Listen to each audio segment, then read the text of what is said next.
One of the big stories right now is the Sony hack story, and it's been reported that at one point recently you had pitched a Destiny's Child biopic to Sony, and right up front you said that you were also prepared to go to other studios if they weren't interested. Is that biopic, is that something you'd like to see happen? Absolutely. You know, Destiny's Child, as you know, is the #1 selling female group in the history of music. And their story, which starts when they're 9, 10 years old in Houston, it's a really story that really engages you. It talks about their challenges, their successes, their failures. It talks about the death of my partner, Ann Tillman. And it also talks about, which I think is one of the great aspects of a Destiny's Child movie or a play, is the empowerment of the songs and the empowerment that Destiny's Child have given to women. Mm-hmm. And when you look at those songs, Independent Woman, Bootylicious, Survivor, those are songs that are empowering women.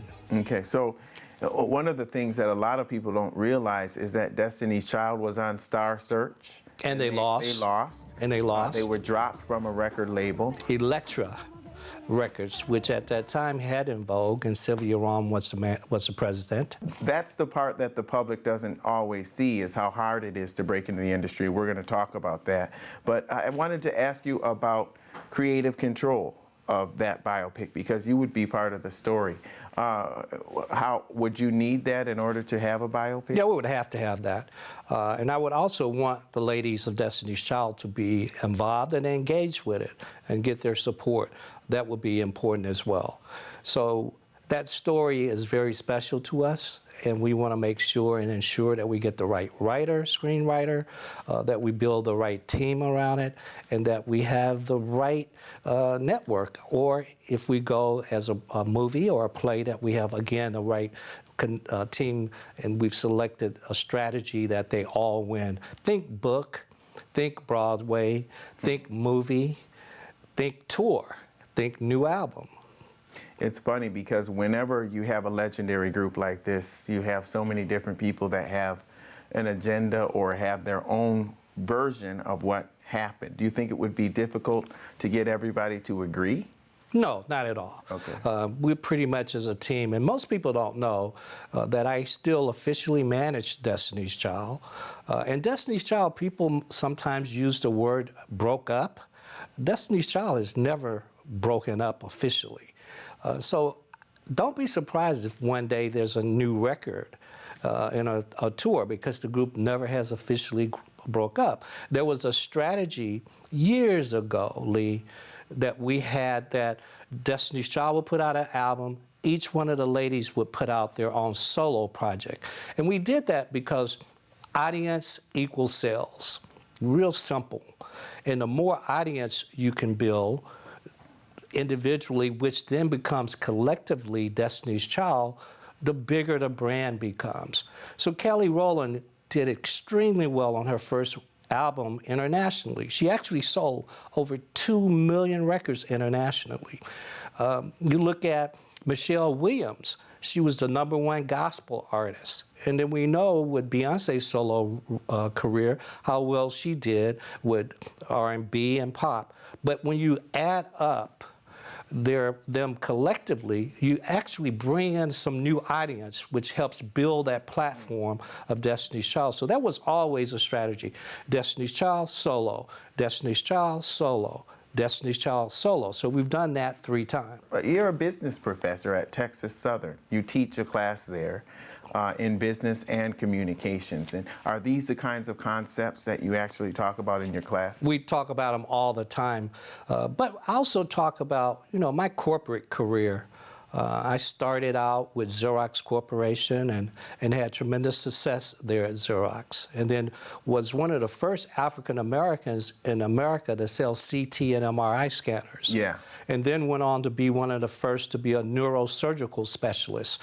So I had a very unique background. My former wife and I owned a major hair salon that was ranked the top hair salon in Houston. So taking that background also to the classroom, along with what we've learned in the music industry. And we've learned a whole lot. We've done a whole lot of things that were right, But we did make some mistakes along the way, and we learned from those mistakes. Despite your success in the corporate world, you made a decision that a lot of people have to make at some point if they want to be an entrepreneur. You took a risk, and you said, I really believe in this group and this entertainment company. What made you take that risk, and were you afraid at the time? Well, it's a story that I've never told that I'll tell to you. You've heard of the word managed care, right? Yes.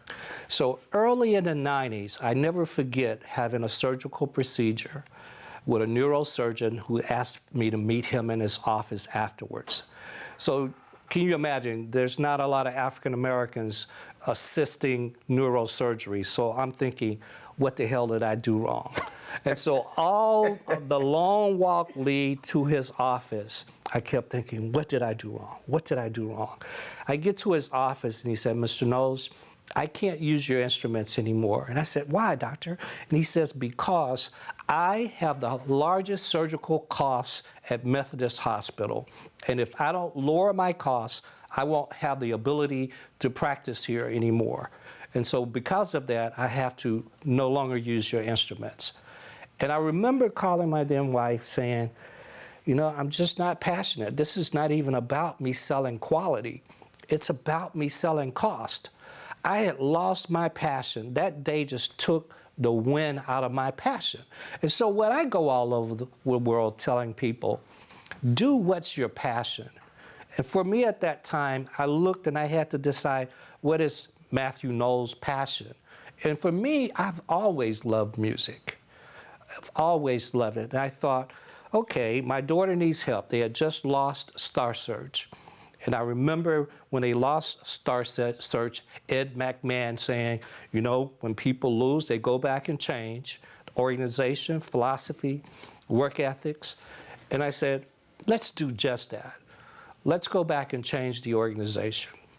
Okay, so actually I read an article about an audition that you did, and it was you and the talent scout for Columbia Records, and Beyonce and the other girls were up there performing, and right at the beginning of that performance, you told them, stop right now. You look tired. You're not ready. You can do better. Did that happen? That absolutely happened. You should show that, by the way. But that took a lot of courage. It actually, you know, Beyonce, she tells that story in a lot of her concerts. You know, it took a lot of courage to realize, and I tell this again to artists, sometimes you're just not ready. You haven't practiced, you haven't learned your craft. And it takes a while to do that. Mm-hmm. And at that point of seeing these, then I think they were 12, 13 years old, I realized for a number of reasons, from an imaging perspective, from a maturity perspective, you know, the night before, they weren't mature enough to understand what a major opportunity this audition was. So they went and got in the pool, and I said, hey, look, you know, you guys are going to be stopped up. We're going to have a call. No, we're going to play. Well, they still were too young. They were too young for this business, and I realized that. And so I thought it was better to just make that decision, watch their growth slowly, allow them to be kids also, which is important. And that's the decision I made at that moment. It's been reported that Pharrell Williams has only received about $3,000 in publisher and songwriting royalties from the streaming of the song Happy, which is a huge hit, in the first quarter of this year. And at the current rate, 1 million plays of a song on Pandora generates about $60 in royalties to be split between the songwriters and the publishers. Is that fair? And if not, what needs to happen? What's the middle ground? Well, that's a big topic, and that's a whole lecture in itself when we look at where music is going. Music is 5 years from now, the CD is over. It has about a 5-year life. But we're also seeing for the first time a decline at iTunes and single sales. The whole digital platform is going to streaming. And when we look at the Pandoras, the Spotifys, and we look at all the many ways to stream, the artists are not getting paid how they should And that's where we have to make a change. It goes all the way to government and the laws and copyright laws, and all the laws we have are archaic, and they have to be changed. And I'm sure they will change, because that is our future. They have to change. I just bought the D'Angelo album. Well, I streamed it on Spotify, and since I'm a fan, I'll probably go and download it. But what do you think about streaming when people don't actually own the copy and don't pay as much for it? Is that an issue for someone who's in the management side of the business, and for an artist, and even for the record companies? Well, on digital streaming, there's a payment. It's just, again, similar to what you talked about for real. It's so extremely low. So we have to change those laws because it's not fair. Artists put in their blood, sweat, and tears, also from a creative process. This is something they created, and it's special to them. And I just think the art of fairness is that they should get paid equally based on the compensation that we're getting by listening to their music.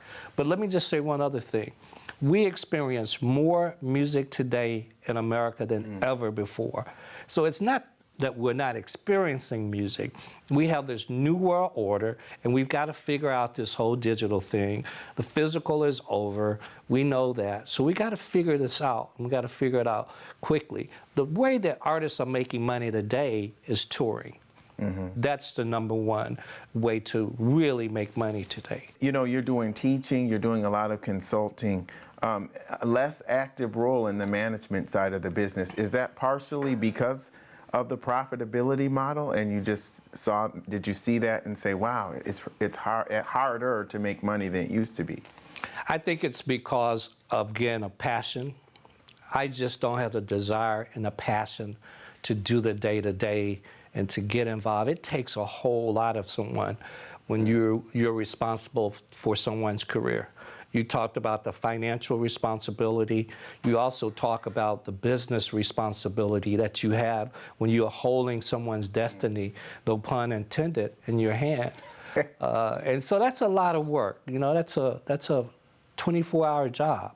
You can't not pick up the phone when your artists call. So for me, it's more passion than anything. That's not where my passion is today. In 2003, you merged your company, Music World Entertainment, with Sanctuary Records in London. You got about $10 million from that, according to reports. And we're not going to tell you how much I really got, because we got some stocks in there too. Okay, but once you're Wall Street, you can understand the stock part of it. Exactly, yeah. Once that happened, you picked up the careers of a lot of other artists that, you know, a lot of times people talk about Beyonce, but you also worked with a lot of other people, including Mary J. Blige and Eve and Nelly and lots of other, and Michelle and Kelly and lots of other people. Besides Beyonce, are there other artists that you look at and feel like, wow, I'm really proud of what that person did? Well, what we did at Sanctuary was special. You know, in 2003, when they bought Music World, and then we formed a company called Music World Sanctuary Urban. That was the new code that was found, Sanctuary Music World Sanctuary Urban. And the whole ethos of that was to go and pick the largest artists in the urban world and acquire their managers. So I acquired Jay Irvin and his partner. I acquired Mary J's manager, who now is her husband. We acquired a young man in St. Louis that was Nelly's manager.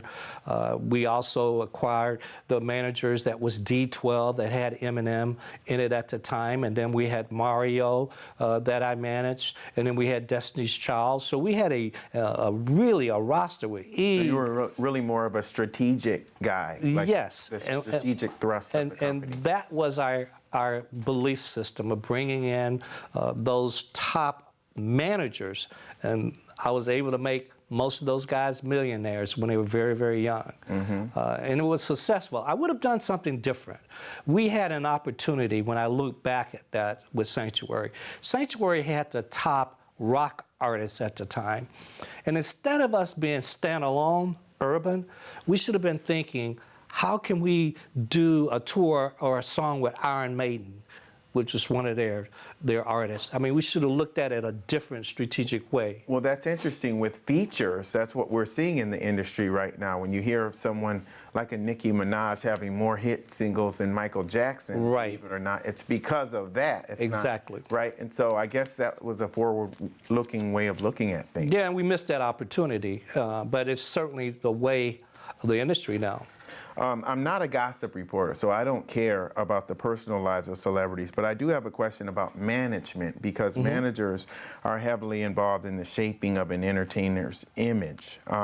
So since the personal life and the business life are really inextricably tied, in crisis situations like Bill Cosby and Adrian Peterson and Justin Bieber, as a manager, what is the role in that, and what is the best way to deal with crisis? Well, the manager is involved in every aspect, crisis, success, and our philosophy has always been tell as much as about your professional business as you like. And if you don't want to talk about your personal business, you don't have to. See, right now, Lee, you don't have a gun up to my head saying, I've got to answer that question. Right. If I chose to say, you know what, Lee, I prefer not to answer that question, then you would have moved on to the next one. So our philosophy is really up to the individual to share or not share as much information as they want. And it's the job of the manager and their publicists to come up with a strategy in crisis. But has it gotten more difficult with the internet, for instance? I mean, even with people getting into your personal life, is it harder? And how do you feel about the way that the media is today? Well, a really good question. You know, years ago, and you might recall this, someone said that L'Oreal had convinced Beyonce to lighten her skin so that she would look more white. And that took one person on the internet. First of all, it wasn't true, but all it took is one person to say that and type it on the internet, on a blog. It could have been an 8-year-old who said it. It could have been a competitor of L'Oreal who said it. But the thing that I teach, and one of the new classes that I'm coming up with is the impact of social media on entertainment, is that you and I both know that in this new world order, that we look at radio and a lot of TV, it's not as much about content anymore as it is about building audience. You know, I have a simple thing in class: audience equals sales.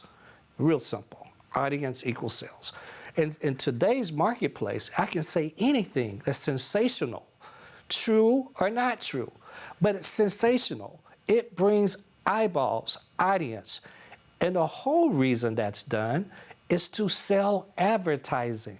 And most general public don't realize that it's really sensationalism in media sometime is to sell advertising. I can only do that with audience. So does that bother you? You know, I know it. I understand when you're it. The one that... I understand it, but I could also look at that. How can I take that and make it beneficial to me or to my artists? Okay. How do you take that negative, true or untrue? And how do you? Well, there's different ways you do that. Okay.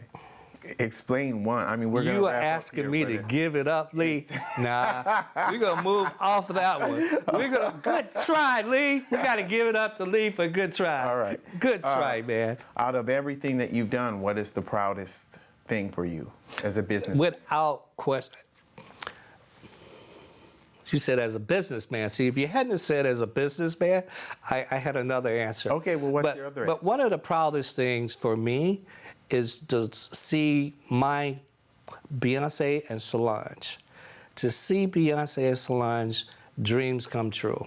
And it was their passion. You know, I always said when they were little that if you wanted to be a doctor, just knowing my personality, I would be like, how can I buy a hospital?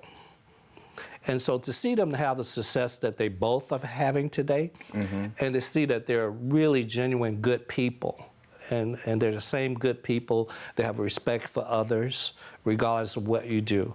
That would be one of them. The other thing for me is when I look from 2000 to 2009 in the Billboard decade, and I see Beyonce #1 female, Destiny's Child #2 group, and they're both in the top 10. Think about this. In a whole decade, they're both ranked top 10.